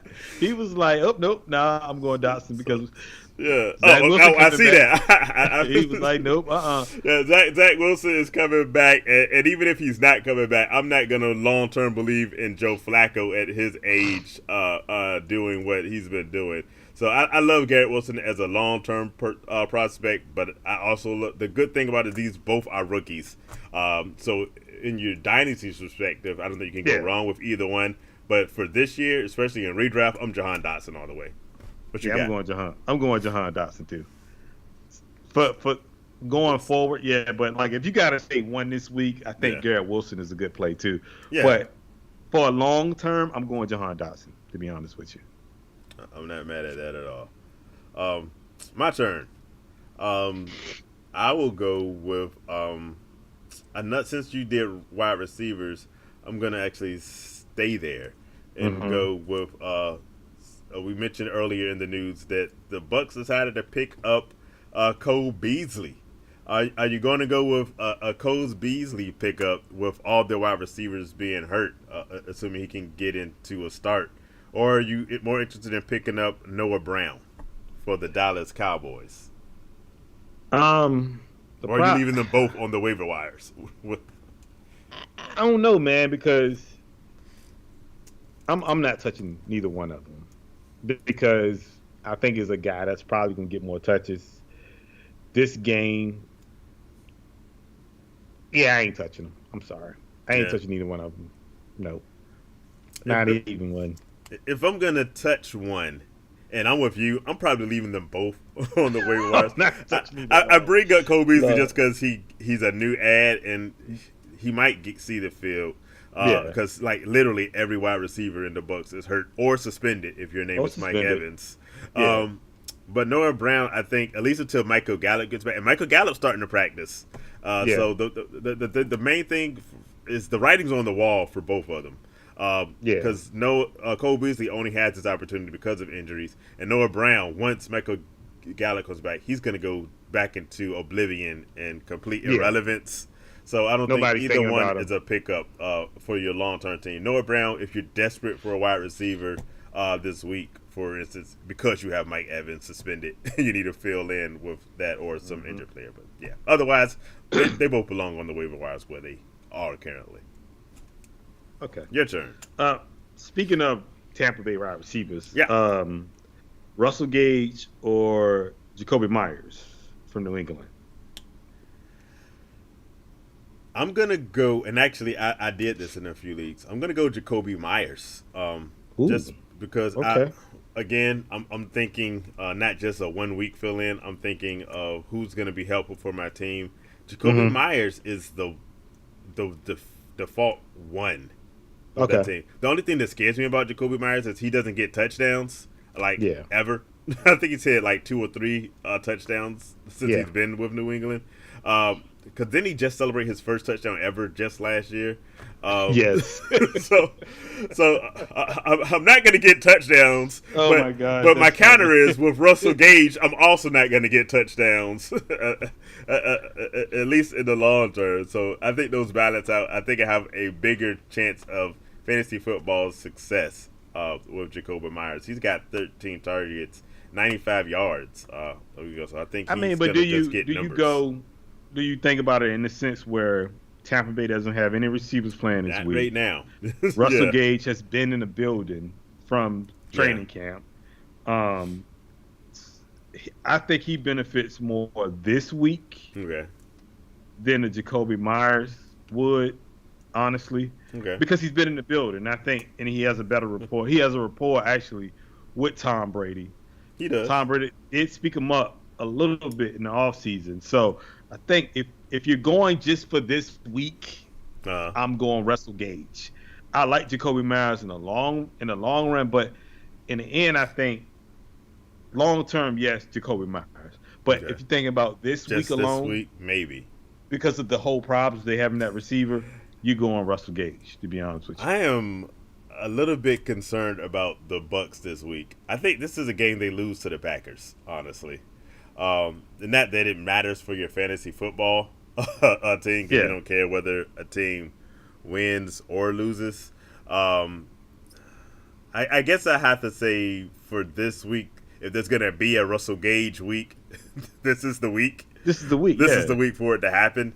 I just don't know if I believe it happens. I think they're gonna be so run heavy this week if they can. I mean, but you gotta throw at some point. You can't against just Aaron Rodgers, probably. Yeah, you're gonna have to throw. So I think at the end of the day, I think Russell Gage is probably gonna have a really big game, just off the fact that it's nobody else there. Like Julio, even if he does play, let's be honest, Julio might get hurt coming out the tunnel. So no. Right. No, I don't think so. What about go with? Cause I'm trying to get some support behind my man Jacoby Myers. What about the fact that they're playing the Ravens this week, and the Ravens just gave up 6 touchdowns to Tua? But I would say Jacoby Myers is not Tyreek Hill or Jalen Waddle. And I think talk myself out of my own argument. They still a run first team. Yeah, they are anyway. So I don't think they're gonna throw the ball like that anyway. So I mean, they run first and they defense. So Justin's right. It's a Scotty Miller game, which we talked about earlier. Yeah. Which it could be that type of game for a Russell Gage. So, I mean, I can see that, and they could lose. I think Russell Gage is just gonna produce while losing. So yeah, I can dig that. You got to take the next one because I forgot who my backup. I know it's Darrell Williams, and I forgot who we were pitting him against. Raheem Mostert. That's it. Well, here's your question: are you going with Darrell Williams for Arizona, or are you going with Raheem Mostert with the Dolphins? Well, Raheem Mostert is the number one now. Yeah. And they saying Connor actually practiced today. Mm-hmm. So that kind of defeats Darrell Williams being a guy. So I'm going Raheem Mostert just because he's the number one. And he had a decent game last week as the number one. I think he could be better, but I think going forward, I think he's going to get a bunch of the touches. But he got to stay healthy going forward. That's the problem. That's what scares me about him. Yes. But I don't have that fear for just 1 week. I do have my fear of not 100% believing. I'm having trouble buying into that Dolphins backfield as a whole, as a unit. I think that there's too many heads on that monster. I was at first, and I kind of still am, but I just think to what they did last week, not passing wise, but for them to go and say, you know what, we're gonna make him the number one. Plus, he knows the offense. Yeah, I think that's part. I think that's a big advantage for him. I agree. He knows the offense, and he's fast. So if you put all 3 fast guys on the field at the same time, you're gonna have to stop somebody. So I think I'm not saying he's gonna be an RB1 or RB2, but I think he's a good flex. Mm-hmm. If you need some help in the flex position, to be honest with you, so he didn't practice. Okay. So, but they did say, I guess, something limited, but he was on the field. But we'll see. But I'm going Raheem Mostert over him. Yeah, he's day to day. We actually talked about Darrell Williams a little bit in the offseason and the fact of whether James Conner can stay healthy. He surprised us last year. Yeah, and stay healthy the entire season. But we said Darrell Williams was as interesting pickup for this week. I'm gonna still go with you though and say even if he's the starter, I'm gonna go with put my faith in Mostert for this week. Yeah, and see where it goes. Can I throw a surprise one at you? Good. For pickups. Good. And I'm going to say this, and I'm going to ask that since this is a family show, you try your best not to curse me out. I already know where you're going. Jared Goff or Jimmy Garoppolo? Jared Goff. I know. Jared Goff. First of all, we're running the ball 45 times. I mean, so if you're looking for fantasy points from Jimmy Garoppolo, it's not coming your way. He's going to throw the ball maybe 20 times, 18 to 20 times. It's not enough to win you games or even keep you in games. I think Jared Goff they have to run the ball. And we know, Justin, you like Jimmy G. I mean, come on, man. Like, geez. Right. But I'm going to send you something later, Justin. And I'm going to ask you, do you really like him? Because I'm going to send you the same thing I sent him earlier. Yeah. And it wasn't great, by the way. Of course, Kittles is back when Jimmy G get back. But that's a whole nother story. Yeah. That's if he plays this week, though. But I'm going. Goff has been playing well the first 2 weeks. Mm-hmm. I'm going Goff. I knew what your answer was going to be, and I actually had the exact same answer. For the reason I mentioned earlier in the show, I am really, and I can't express this enough, I am really loving that Vikings-Lions game this week. And I think this could be a chance with Amon-Ra St. Brown against Justin Jefferson that could just be, stay on the edge of your seat that whole game. I'm hoping it doesn't disappoint, because a lot of times you have expectations for a game and it doesn't live up to the hype. I think this one is going to live up to the hype. I'm really excited about it, and I'm with you. I'm never going to say Jimmy G unless I'm really backed up against the wall. Yeah. Because I just don't believe. I don't. I mean, you'll see what I'm talking about, Justin. Then we can conversate offline, and you'll get what I'm saying. Jimmy G will have surprisingly good games here or there in fantasy football, but if I'm going week to week, no. And especially not this week. This week, like I said, Jared Goff. I wish I needed a quarterback so I could pick him up for this Jared week. Goff. Yeah. No, I don't. I don't really want to.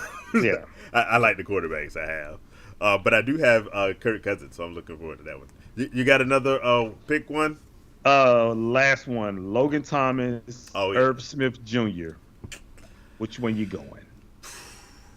I kind of want to say I should stay with my Vikings-Lions game and go Irv Smith Jr., but I just don't 100% believe that I have him high enough to. I think they got to get Thielen involved in this game, because of course Thielen has. You can see the frustration with Adam Thielen. And I think they're going to try to always get it to Justin Jefferson and then try to force to Thielen. So I think Irv Smith Jr. gets kind of left out of some of the action for this week. And Logan Thomas, he gets hurt every year. So while he's healthy, I'm playing him because he's been pretty productive the time that he's been on the field. I like Logan Thomas. I always like Logan Thomas for some reason. I think Logan Thomas is a really good tight end. Yeah. His only issue is he can't stay healthy. Yeah. And that's part of his problem. But I like when he's healthy. He's he's big. He's a big tight end. I'm going Logan Thomas, man. Irv Smith had a decent game last week. But he gets missed a little bit. Just a little bit. And he'll get lost in the sauce a little bit in that offense, and you can't find him. So, especially when Jefferson got it going on, no one gets the ball outside of Jefferson. Thielen don't even get the ball like that, to be honest with you. So, I don't know. Yeah, that's a close one, but yeah, I'm with you. I'm going Logan Thomas. Justin said he's not surprised that the Lions win this game. I'm not surprised either. I wouldn't be surprised by it. The Lions have been playing some pretty good football, not just this season, but going back to late last year. Maybe not getting all the wins, but yeah, I wouldn't be surprised by it. I'm still gonna go with the Vikings because the Vikings played so poorly on Monday. It's a short turnaround, but they were so bad. They've got to come out balling this week. I think you're right though. They got to get Thielen involved more than they are, and I think they're focusing because they're running that same Rams offense, which is it caters to Cooper Kupp a lot more than the second receiver. And Jefferson's playing that Cooper Kupp role. Right. So at the end of the day, he's getting the bulk of the catches, and they're leaving out. But Thielen is a good receiver, man. And leave him out, it just, to me, it doesn't make any sense. You got to get him involved, to be honest with you. Yeah. So. This isn't a pick one, but since we're talking tight ends from that last question, and going back to our sanity things, is it completely insane to you? One, how bad we talked about Kyle Pitts earlier in the Falcons' offense has been not getting the ball to him, but another tight end lesser quality, but had somewhat good expectations, is Cole Kmet, being completely irrelevant. Only 2 targets with the Bears this year. He has the same stats as George Kittle, who has not played a game. Well, I will say this. I don't think it's Cole Kmet is the problem. I think it's more of Justin Field, and it's not Justin Field either. It's the fact that the coach is not allowing him to throw the football. I think that's more of the thing. When you're throwing the football 11 times a game, nobody's going to get going. I mean, Darnell Mooney is not even getting going like Irrelevant. that. So I think it's more of the coach needs to allow Justin Fields to be a quarterback and to throw the football so he can get those guys involved. I mean, and that's the problem. It's not Cole Kmet. Cole Kmet is probably a good tight end. It's just if you don't get the volume and opportunities at the end of the day, you're not going to be successful. So you have to get the volume and opportunities, and the coach got to allow it. They hired a defensive-minded coach without getting a great offensive coordinator to go along with it. So it's nothing you can write up or do to make him a good tight end.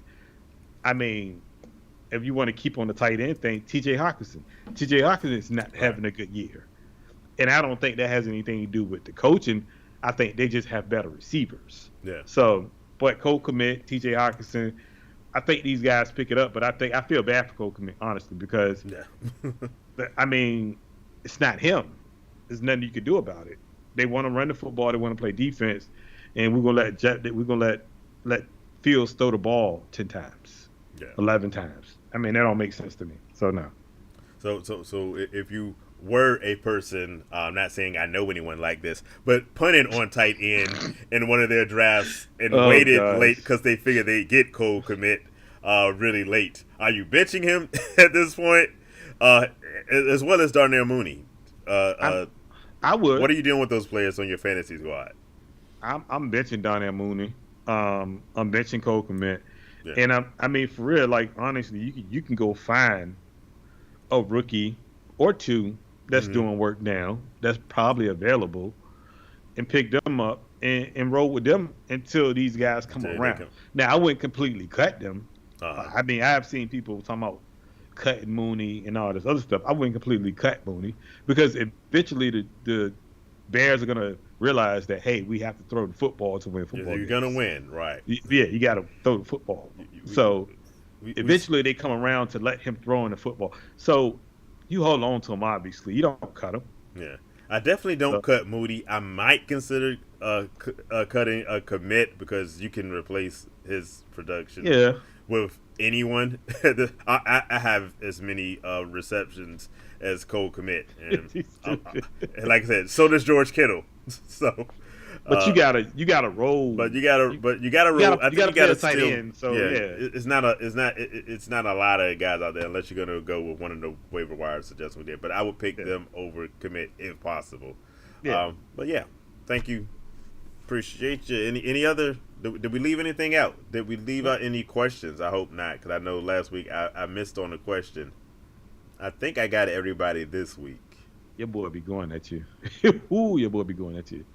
Oh, we got one that just came in. I'm not reading that. No, it's another one. Oh, it's another one? Oh, okay. I just saw it. Your boy be going at you. Yeah, I know. He be going at you. Welcome, Blur, to the show. Yeah, I was ignoring the comment before. He be going at you. Why the hate, Justin? Justin be good. Look, the Red Sox suck this year. Okay, do you want to hear me say it? The Red Sox are not good. Let me get the Blur's question. Thanks for joining the show. Thank you, Justin, for telling them that. Hit that like. Hit the subscribe button. What do you think of Fournette and Curtis Samuel for Joe Mixon? Fournette. I'm saying, I think no. I like Fournette, especially this week. I think I like Fournette. Yeah. I like Curtis Samuel too. Nah, you hold on to that. Yeah, I mean, Joe Mixon is a valuable piece, but I'm riding Curtis Samuel until he gets hurt again. And Fournette, honestly, I have on par with Joe Mixon. And so, no, I don't make that trade on either side. Well, unless I'm the side who's getting Fournette and Curtis Samuel. I would do that. But if I'm giving away Fournette and Curtis Samuel for Joe Mixon, that's a solid no on that one. Thanks for the question. We appreciate it. He does have Gibson. Who's gonna be good in his hit? Thank you for mentioning Gibson. Gibson's been doing really well for me because I have him in fantasy football. How do you think that changes now that Brian Robinson is practicing again and expected to be coming back in a couple of weeks? It changes a lot because Brian Robinson's supposed to have been a starter, so I think he's gonna take away a lot of carries, or they're gonna do a split. I think it's gonna be a split, honestly, between the two initially. And I think Brian Robinson is going to take that job, to be honest with you. So, I mean, me personally, I think you play Gibson or you sell high.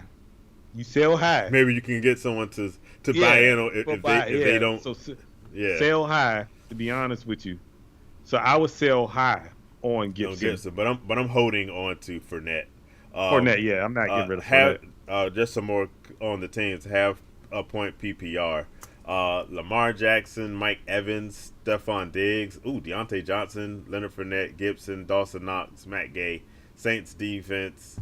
Also got Breece Hall and Curtis Samuel. That's a pretty solid team. Yeah. The only reason to do a trade, I think, is like you said, if you're trying to cover for what happens with Antonio Gibson once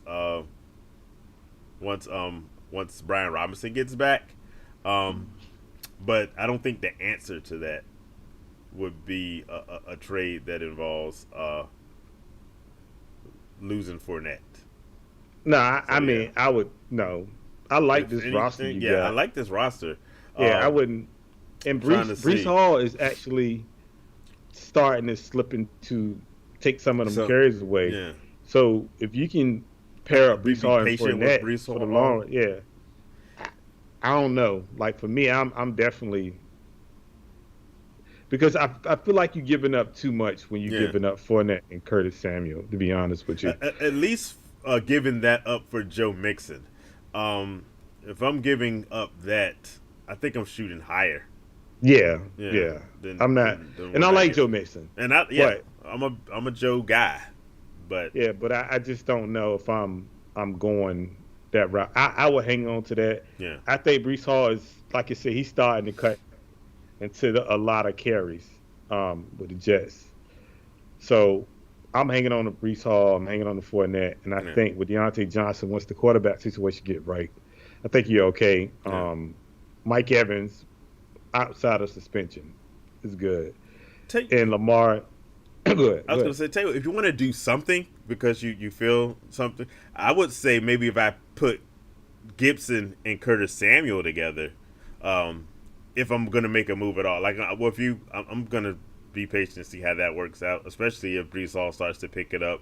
People had high expectations for him going in, but I see Justin says, how do you get rid of Gibson's job if he's playing? He's been playing really well. He's been playing. I think they're so enamored with Robinson. I don't think they stop having him involved. I think he's played well enough that he stays involved with the offense, but I think it goes into, at best, a timeshare. Exactly. It's a timeshare. And so he's not going to get those same.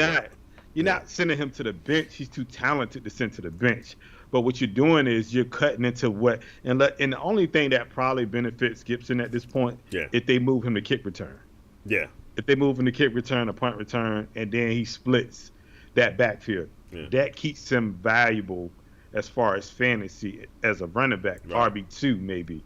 But if you're telling me he's not going to do anything of that and just be the split, right? Because I think Brian Robinson was going to be the guy going into the season if he wouldn't have got shot. I'm just, personally. And apparently that's the situation, Blur, because no one's taking Gibson because they know Brian Robinson's coming back. Yeah. That's what it is. Yeah, that's the that makes it tougher. So, but like I said, maybe you can put. I would say a target. Maybe you can go for it's someone who's. But I think it's going to blow up this week. I would say someone like a Dameon Pierce. who hasn't really produced like a lot of people thought he would, and you might have some. But I think Dameon Pierce is a possibility to have a really good week. Yeah. So you might have to try to pull that one really quickly if you can package Curtis. I wouldn't mind with the receivers that he already has. I wouldn't mind packaging Curtis Samuel with somebody. If not Gibson, maybe someone also sees where Breece Hall is going, and maybe you can try to say, okay, if someone really needs a wide receiver, and you don't mind giving away Breece Hall as a go with, if you can't get people to bite on Gibson, I might do that instead. But under no circumstances am I getting rid of Fournette right now. No, not even. He says should make a trade for someone like a T. Higgins or close to him, or just focus on a running back. I mean, your receivers are not bad. I love your receivers. It's just like Deontay Johnson's quarterback situation is the part of the problem why you're probably not successful with him. But Mike Evans, and right, you can't go wrong with Mike Evans. So yeah, once he's no longer suspended. Yeah, but getting T. Higgins, I would try to get T. Higgins. Yeah. I think T. Higgins is more valuable than Curtis Samuel. I would say that. Sure enough. Yeah, if you can get her back, I'm trying to think of what back that you same get. kind of. If I could get Hall or Gibson together with Curtis Samuel to get a guy like Higgins, because Higgins hasn't exactly produced stellar numbers this year either. So you might get someone to want to sell on that one. I mean, that's tough. I'm trying to think of a running back that you can possibly grab for a Gibson or Curtis Samuel package. Yeah. That's somebody. I mean, can you get? And I know AJ Dillon had a bad game last week, but AJ Dillon might be somebody because it's you might get someone to buy on that. You might get somebody to bite on that. AJ Dillon. Yeah. I think Curtis Samuel was your biggest trading piece, so I would definitely try to package him with something. With that, yeah. I mean, if you can get AJ Dillon, I would shoot for AJ Dillon. Yeah, at least he's getting carries. You do know that. So maybe not this week. In fact, wait this week because you might get someone, because AJ Dillon I don't think is going to have a good game only because of that Bucs defense. So maybe this is the week you get somebody frustrated and you can buy low with that one. Thanks for the question though. Appreciate it. We got another question from Carla. McCole Hartman, I believe this is, or Russell Gage. Going Russell Gage. McCole Hartman, I cannot for the life of me figure out how he's not. Well, one, he can't catch. He drops the ball like religiously. But I've been saying that. In that offense, I don't understand how McCole Hartman's not better. But I've been saying that. I told you McCole Hartman last year we had Tyreek Hill and Kelsey, and he still could not do well as a number 2 receiver. And both of those guys got double teamed. Yeah, and he couldn't catch a cold last year. It's just baffling. I'm going Gage just because of the fact that they ain't got no receivers this week. Exactly. So if you need somebody, you're going Russell Gage. Now, and keep in mind, again, this is only because they have everybody hurt at wide receiver. Yep. There's an expiration date on Russell Gage, and that's when Mike Evans and Chris Godwin are back. Yeah. then Russell Gage goes back to being irrelevant. But for the time being, he's definitely a better pick than Hartman, because Hartman, for some odd reason, just sucks, and it doesn't even make sense. Nope. If he could take advantage, he seems like a guy that the Raiders should have drafted, because you know how the Raiders are always going for speed guys who can't catch the ball. He is like ideal for that old school Raiders mentality. He'll burn past people and do nothing with it. And they have another guy in that with Scantling, who also will burn past people and can't catch for grabs. I mean, me personally, I just don't understand it, to be honest with you.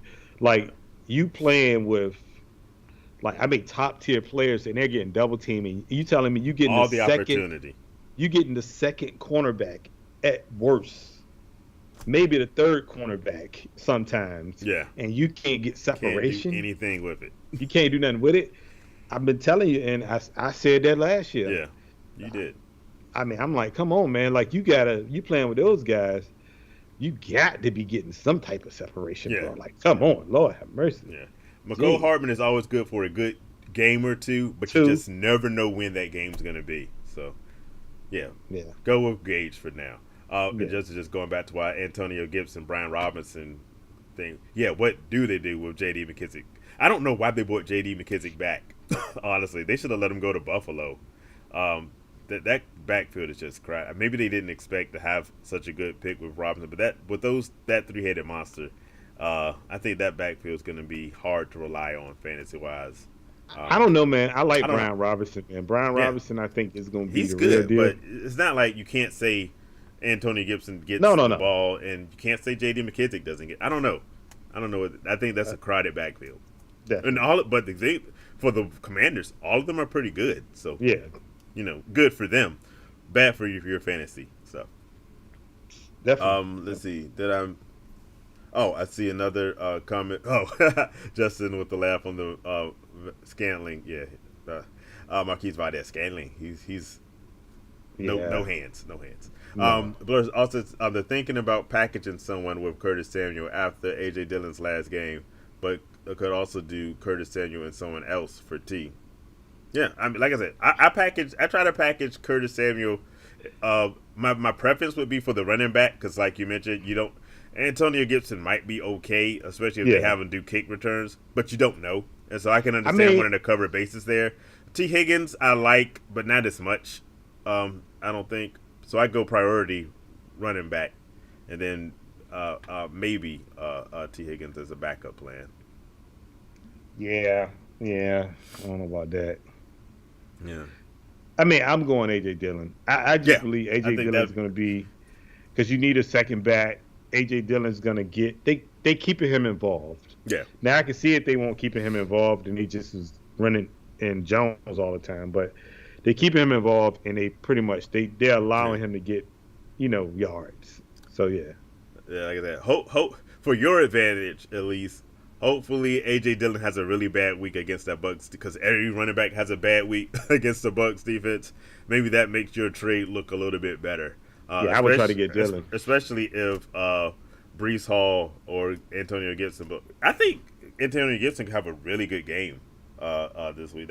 There's a chance for some offers. So maybe you can get a taker, even with Brian Robinson coming back, or Good luck with that. Yeah. I don't know about that one, but okay, yeah. Yeah, Justin said he wouldn't trade away Dillon because he could. Yeah, he could be, but bad week last week, bad week this week. I mean, maybe somebody buys. Maybe that was Jones's game to have, though. Yeah, that was. Like you seen that. I mean, you could take away from that one.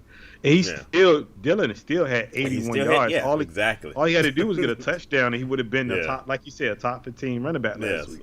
So at the end of the day, it's not that bad. I think Dillon is going to be good. Yeah, and I guess that's the point that you might not convince somebody.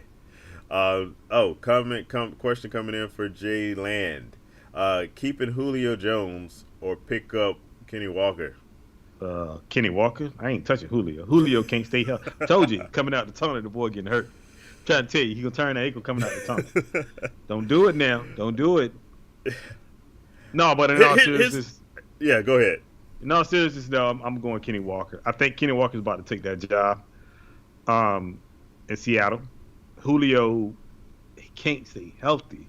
And he's in a prime position to do well. With Brady, it's just he can't stay healthy. I'm just saying, man. If I'm concerned about this week, Julio Jones is the better one if he doesn't break an ankle coming out the tunnel. Out the tunnel, I'm trying to tell you, the boy. If you're in a position where you can be patient, I wait for Kenny Walker because two things. One, I think he's really talented, and like you said, he's the future of the Seahawks, and I think they're gonna try to get him involved. And two, Rashad Penny, he's an injury waiting to happen his whole career. Yeah. He's been an injury waiting to happen. I have Kenny Walker on one of my teams, and he's on the bench. He's probably not going to play for weeks, but eventually he's going to play. He's going to get in there, and I think he's going to pay off. So thanks for the question. We appreciate it. I'm definitely a bigger fan of because Julio Jones, I think it's going to, like you said, he's going to have moments. Yeah. But let's be real. Once Mike Evans and Chris Godwin on the field, every other wide receiver is mostly irrelevant. they're going to just have moments where they shine. Kenny Walker is potentially going to be a big part of the offense. Yep. As sad as the offense might be with Geno Smith, but I think there's reason for optimism. But yeah, thanks for the question, much appreciated. Yeah. And like and subscribe if you haven't. Hit subscribe, please do. And come back. We're here for questions all the time. I think I've hit everything. I think that's everything. If not, you know where to find us. Hit us up on our social media, on Twitter, Instagram, Facebook. Comment here on YouTube, and we'll try to get back to you as soon as possible because, hey, we love the conversations. And we do respond on our personal Twitter pages because Justin would tell you we do respond if you hit us up. So, and we do give out help if you got questions about lineups and all that thing. So we will respond. So definitely hit us up. All right. Well, until then, good luck with everybody in your week 3 games. Thanks. Hey, it's a great show because you guys make it a great show. We appreciate you. Stay tuned. We'll be back doing this again next week. We appreciate all the questions and all the comments, and we're here for all the smoke. If you want to talk about the Red Sox, Justin, I'm looking at you. Yeah, we're coming back. Justin, I'm gonna send that to you too, so I can show you what I'm talking about. All right, peace out, everybody. Out.